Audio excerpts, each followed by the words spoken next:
No ar, a partir de agora, saúde e bem-estar. Entrevistas e assuntos relacionados à sua saúde, com dicas e informações especiais para que você tenha melhor qualidade de vida. Saúde e bem-estar. O programa saudável na internet.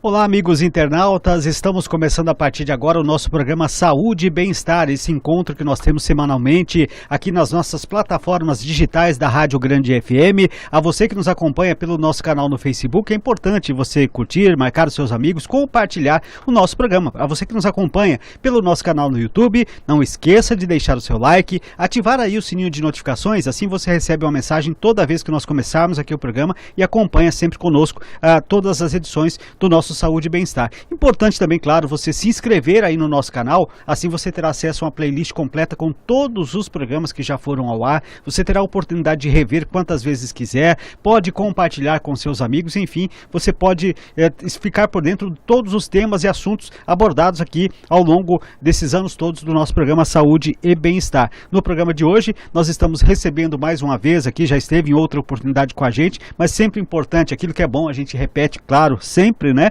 E hoje, com prazer, nós vamos falar um pouquinho mais sobre doenças dermatológicas, entender um pouquinho mais sobre esse assunto, rever alguns pontos que nós trouxemos no outro programa. E quem vai nos ajudar no programa de hoje é a doutora Gabriela Pezzini Volpato, ela que é dermatologista, formada pela Universidade del Pacífico do Paraguai, com revalidação do diploma da Universidade Federal de Minas Gerais, pós-graduação em dermatologia pela Faculdade IPMED, lá de São Paulo, está conosco no programa de hoje. Seja bem-vinda, doutora, mais uma vez. Olá, boa noite, é um prazer estar aqui novamente.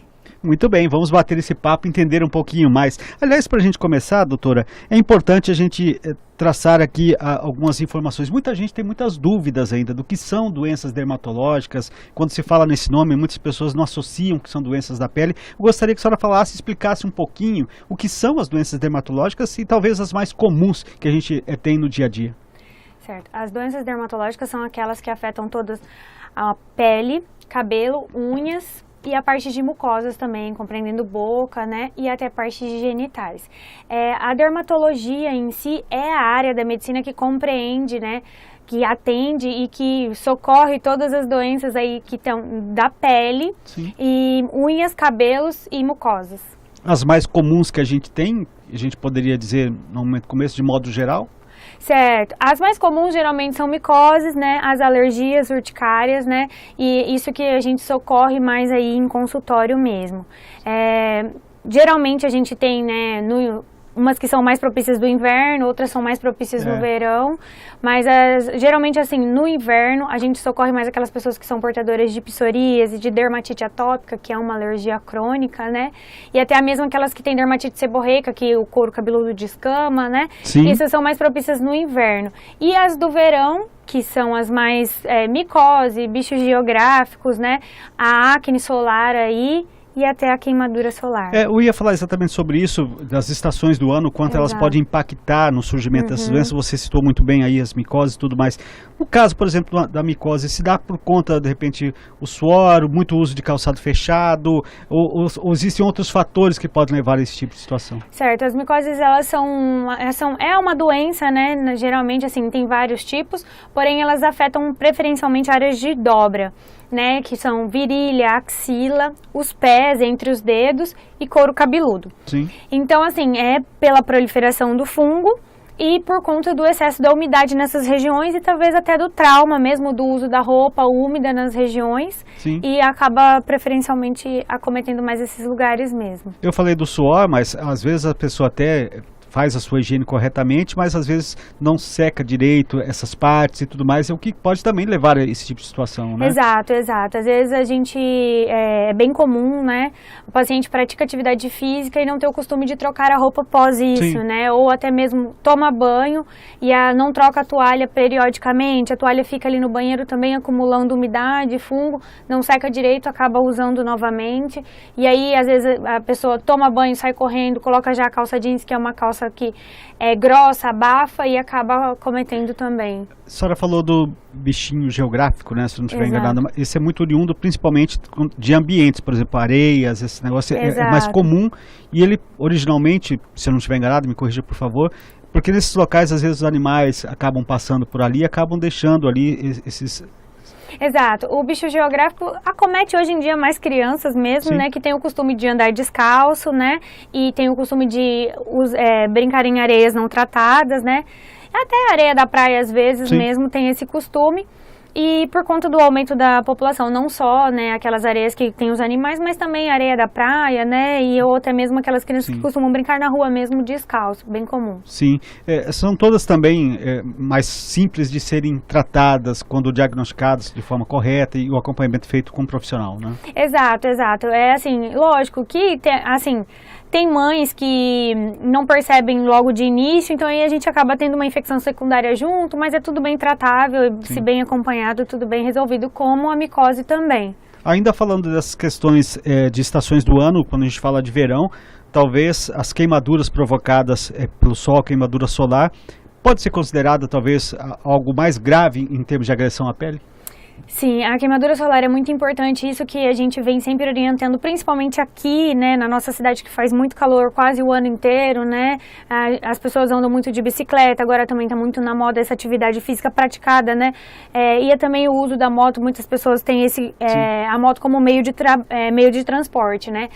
E é uma coisa grave, dependendo do grau que ela se encontrar, porque ela acaba causando bolhas e, dependendo do grau mesmo, febre, calafrios, até desidratação grave.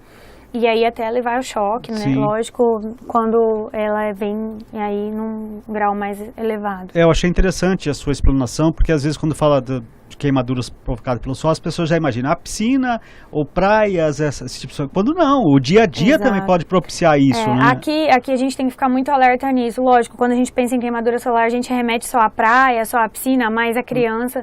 Mas, de fato, não é só isso, não. Hoje em dia, a gente tem atendido em consultório bastante pacientes que pratiquei atividade física ali no sol e não percebi. Ou até mesmo aquelas pessoas que estão iniciando, né, não se dão conta e acaba causando...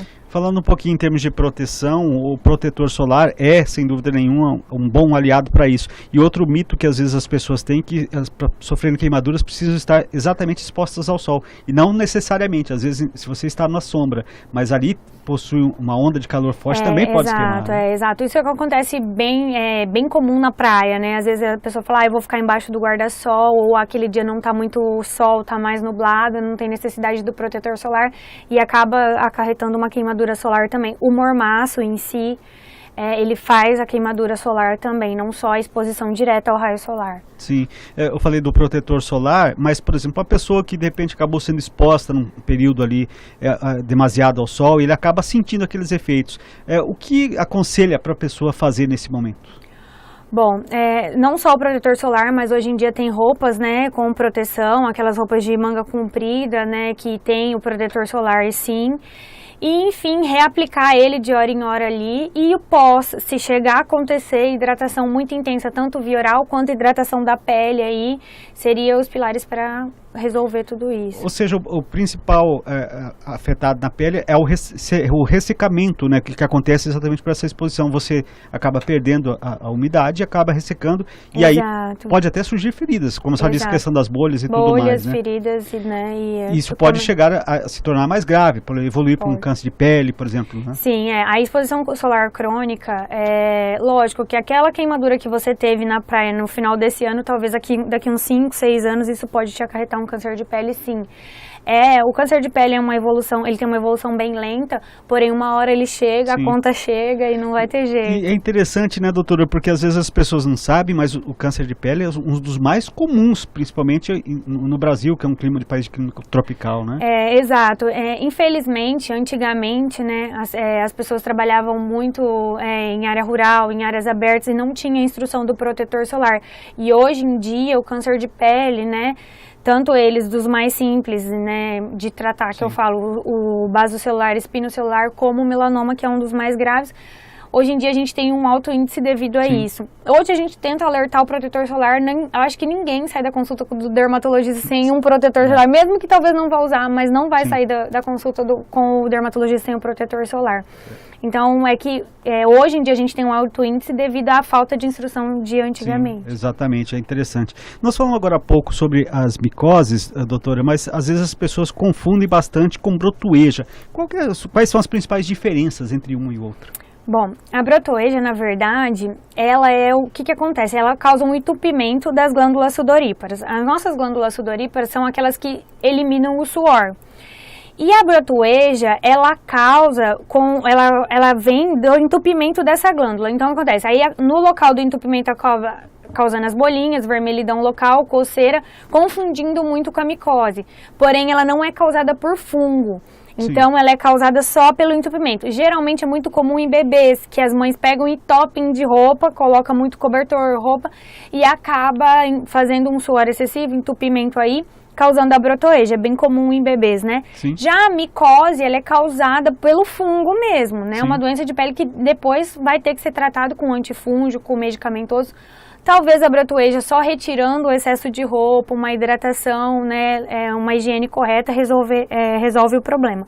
Já a micose nem todas, né, precisa de um antifúngico aí. Tem o fungo aí como causa. E o fungo ele se torna sério, a senhora falou não só pele, mas por exemplo as unhas também. É muito comum as unhas, a unha acaba se perdendo essa unha, ela cai e acaba se tornando um problema crônico se não for muito bem tratado, né? A onicomicose é uma afecção dermatológica bem difícil de tratar. Muita gente não tem paciência porque precisa de um certo tempo, assim, não é, eu vou ao dermatologista 7 dias, eu vou tacar minha unha íntegra de novo, não é bem assim.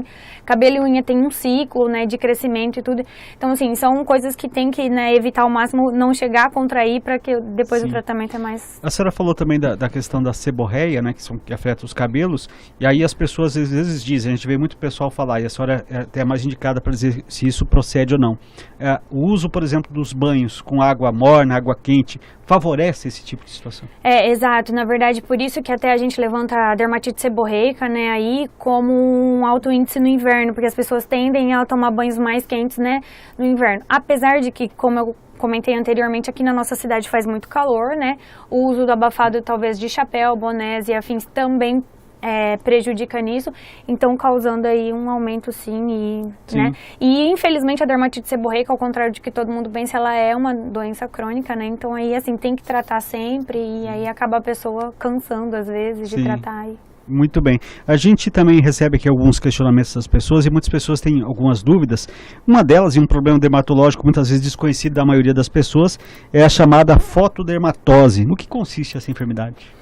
Bom, traduzindo a fotodermatose aí, seria uma afecção de pele causada após uma exposição solar. Traduzindo aí a fotodermatose. Porém, geralmente ela vem, né, junto com alguma coisa assim, entrou em contato com a pele, teve a exposição solar, piorou. Uma muito comum é o limão. Geralmente as pessoas fazem uso do limão antes de se expor ao sol, se expõem ao sol, causando ali uma queimadura. Na verdade é bem confundido com queimadura. Na verdade ali é uma fitofotodermatose que a gente fala, que é desenvolvida porque foi exposta ao sol. Talvez se a pessoa usasse só o limão, lavasse a mão e ficasse dentro de casa, isso não iria acontecer. Mas ali a fotodermatose assim, abrange várias doenças que são causadas pelo sol, né? Assim, pela radiação solar mesmo. Sim, a senhora falou do limão, desculpe, e aí eu pergunto se pode ser associado também a outras situações, por exemplo, que são cítricos, né? Uma laranja, outra questão também pode levar a esse tipo de situação com um grau menor, talvez, né? Sim, pode. Inclusive, até o contato com plantas também pode acontecer. Às vezes, assim, esses dias mesmo atendi um paciente que foi coletar pitanga e ele segurou com um braço, né, para poder coletar com o outro, e esse braço mesmo fez o contato aí, fez uma fitofotodermatose, e aí até a gente chegar a essa, né, história aí, mas fomos...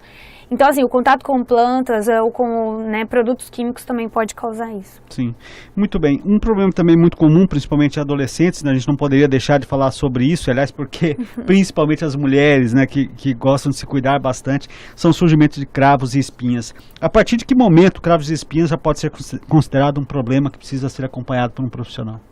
Bom, a acne aí, né, os cravos e as espinhas, eles ela é considerada uma doença inflamatória. Então, para nós que trabalhamos na área, desde o primeiro surgimento, a gente aconselha o tratamento. Então, né, não deixar a evoluir para procurar, né, uma ajuda, porque o problema da acne em si não é a acne, mas assim a cicatriz que vem deixando e tudo mais.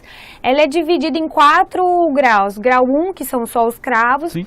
O grau 2, que vem com cravos e as espinhas, que são aqueles pulzinhos, né?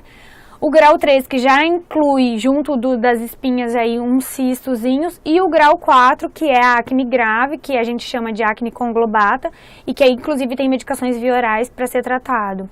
Aí sim a gente considera uma acne grave. Mas a acne não deixa de ser uma doença dermatológica, então por isso é interessante sempre buscar o tratamento. E esse acompanhamento com o profissional é bem no sentido, porque, não sei se eu estou enganada, mas a acne vem muito de pessoas que têm peles chamadas peles oleosas, né? E a partir daí você precisa conhecer melhor essa sua pele para usar até mesmo cosméticos adequados para evitar o surgimento de novos. Né? Exato. Como a gente comentou da brotoeja, que ela faz o entupimento das glândulas sudoríparas, a acne ela faz o entupimento das glândulas sebáceas, justamente pelo excesso de oleosidade, faz o entupimento aí, causando então a acne. Preferencialmente em peles mais oleosas, como peles negras e homens também são mais propícios a ter esse excesso de oleosidade, e então assim... basicamente por isso, e geralmente assim, tem algum histórico genético que outro, e também sempre interessante buscar o profissional. Hoje em dia tá muito na moda, Instagram, blogueiras, aí pega a rotina de pele da blogueira e tenta aplicar. A gente tá pegando muito dermatite de contato nesse sentido aí, então por isso é sempre procurar, o ideal é procurar um profissional que entenda da área, para poder falar, sua pele é assim, é assado, esse produto é bom, esse não é.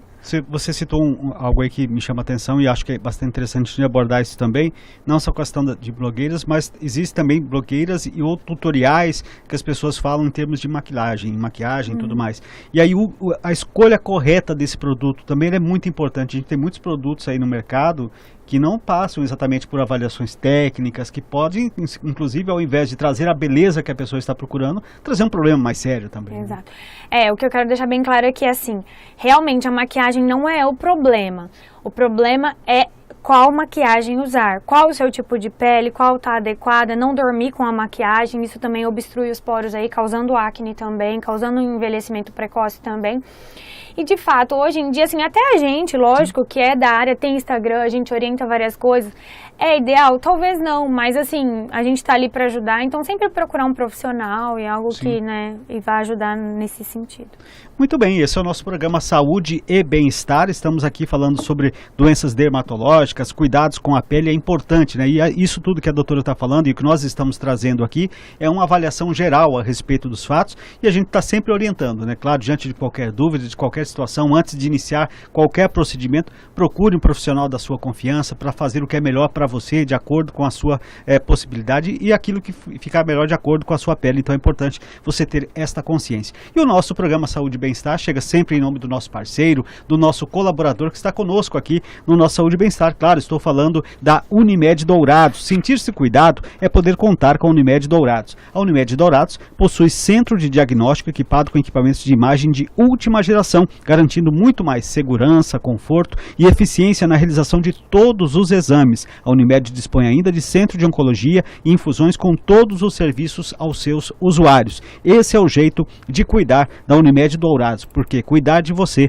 este é o plano. A você que nos acompanha pelo nosso canal no Facebook, lembro mais uma vez, é importante você curtir, marcar os seus amigos, compartilhar o nosso programa. A você que está com a gente em nosso canal no Facebook, não esqueça aí, deixa aí o seu like, ativa também o sininho de notificações, se inscreva no nosso canal para você ter acesso à nossa playlist completa. Se você perdeu aqui o início do programa, não se preocupe, esse programa também vai ficar à disposição para você rever quantas vezes quiser. Estamos falando aqui sobre problemas dermatológicos e a gente aborda agora, doutora, um assunto também que é bastante interessante, né? Falando em outro problema que atinge a pele de muita gente, chamada queloide. O que causa queloide? E já pergunto, tem cura? Bom, a queloide ela é causada aí por um excesso do tecido cicatricial. Quando a gente causa um corte, tem um trauma, uma cirurgia, a gente tem um tecido cicatricial que serve para que feche aquela cicatriz e tudo mais. Quem tem queloide, ela tem uma produção desordenada desse tecido cicatricial. Infelizmente, ninguém ainda sabe assim perfeitamente a causa, mas né, basicamente isso, e infelizmente ela não tem cura. E também os tratamentos existentes para queloide aí, que tem hoje em dia a ser feito, sendo bem sinceros, os resultados são bem pobres e não tem, assim, um resultado satisfatório para o paciente, nem para nós, profissionais que realizamos ele, e nem para quem recebe o tratamento. Infelizmente, ainda não foi desenvolvido nada. E é interessante porque, às vezes, principalmente a mulher que passa por uma cirurgia, quando tem filhos ou tudo mais, que acaba querendo tirar aquele sinal, que acaba ficando feio, pensa em recorrer plástica. Não vai resolver, porque a cicatrização da plástica também pode levar a nova formação de queloide, né? Infelizmente é isso mesmo. E aí, quando você tem um trauma maior ainda, né, assim, que a pele vai ficar mais estirada devido à plástica mesmo, que faz ali a retirada de certa quantidade de tecido, a cicatriz vai ficar tracionada, causando o queloide novamente. É uma queixa muito importante em consultório e de muita gente, não só, né, da parte de mulheres, mas de homens também, que acomete muita parte de tórax. E aí a maioria deles querem retirar, tentar fazer uma nova cirurgia, mas geralmente não é satisfatório, não. Tem pacientes que a gente até tenta, né? Porém, assim, a gente já orienta que... Sim, o resultado muitas vezes não vai chegar àquilo que ele pensa, então. Existem problemas mais crônicos, a gente falou até, inclusive, quando a gente estava falando das doenças aqui, você chegou a citar a psoríase, é uma dessas doenças de pele tanto quanto mais crônicas. Eu pergunto, é uma doença genética ou é causada por hábitos ou fatores externos? Bom, a psoríase é uma doença crônica, não contagiosa, como a maioria das pessoas ainda pensam e tem um preconceito bem grande sobre ela, né? Ela não tem uma causa definida, um estudo que fala é causada por certas coisas, porém ela tem alguns fatores de gatilho. Hoje ela é considerada uma doença autoimune, né? E alguns gatilhos. A predisposição genética, ela vem aí em torno de uns 30% a 40%. Porém, um dos gatilhos mais importantes é o estresse, né? A obesidade, tabaco também, as pessoas que são fumantes, e a bebida alcoólica. Porém, não tem, assim, causa específica. A princípio, uma doença autoimune aí, que tem uma predisposição genética. Pode ser que seu pai tenha, você tenha, mas nada comprovado também. Ela forma, a senhora disse até por questão do preconceito, porque forma algumas feridas na pele, o visual não é legal de você observar. E como é que é feito o tratamento disso? Existe medicamento para atenuar, para pelo menos dar uma vida confortável para a pessoa? Exato, é o que eu costumo falar em consultório hoje para os meus pacientes. Hoje em dia ninguém precisa mais sofrer por psoríase. E antigamente tinha tratamentos, né, assim, bem ruins, que não tinham, né, uma satisfação aí. Porém, hoje em dia tem desde o tratamento tópico, que é aquele que você passa na pele, que geralmente são os corticoides aí, que são passados na pele para aquelas lesões menores, até aquelas pessoas que acometem o corpo todo, tem medicações via orais e, inclusive, hoje em dia foram desenvolvidos os imunobiológicos, que são medicações injetáveis, né? Sim. Todas elas disponibilizadas pelo SUS. Então, hoje em dia ninguém precisa mais sofrer por psoríase. Já basta o sofrimento psicológico que a doença já traz. Exato. Doutora, eu queria que você falasse um pouquinho também, algo que às vezes também pessoas que são acometidas deste problema também enfrentam em questão de preconceito, que é o vitiligo. Como ele é desenvolvido, se tem tratamento também, se tem cura? O vitiligo, assim como a psoríase, também é autoimune. Também não tem uma causa, né, definida aí, porém a gente sabe que é uma deficiência nos melanócitos, em locais específicos, né? Também, assim, o gatilho maior aí, há estudos que falam que por trauma emocional, por estresse, né? Então vem a desenvolver. Mas também não tem uma causa específica ou também um tratamento. Diferentemente da psoríase, o vitiligo, o tratamento é feito em 2 etapas. Primeiro a gente faz, vamos dizer assim, a gente freia a doença, o aparecimento de novas lesões, porque às vezes o paciente chega em consultório e fala assim, a minha boca tá ficando branca ao redor e não para, cada dia que passa parece que tá aumentando, então a gente precisa primeiro frear essa doença, frear o aparecimento, para daí depois então tentar repigmentar essa lesão e fazer com que ela volte. É difícil, não é fácil, porém a gente tenta, né? O ideal é não abandonar o dermatologista, porque às vezes a pessoa acaba se conformando ali, abandona e daí ele só galopa mesmo. Mas o interessante é procurar, porque a senhora citou esse exemplo do que começa ao redor da boca, e aí você está muito no visual, as pessoas querem logo resolver. Mas existem outros que começam em outras partes do corpo, e aí a pessoa se fala, não, como está numa área que eu estou sempre usando roupa, ninguém está vendo, e não se preocupe. E às vezes ela pode dali exatamente fluir para outros lugares, né? Exato. O vitiligo comum é aquele que inicia nas mãos, ao redor da boca e em cima dos olhos, né, ao redor dos olhos. Porém, tem o vitiligo acral também, que a gente fala, e que acomete muito a área genital.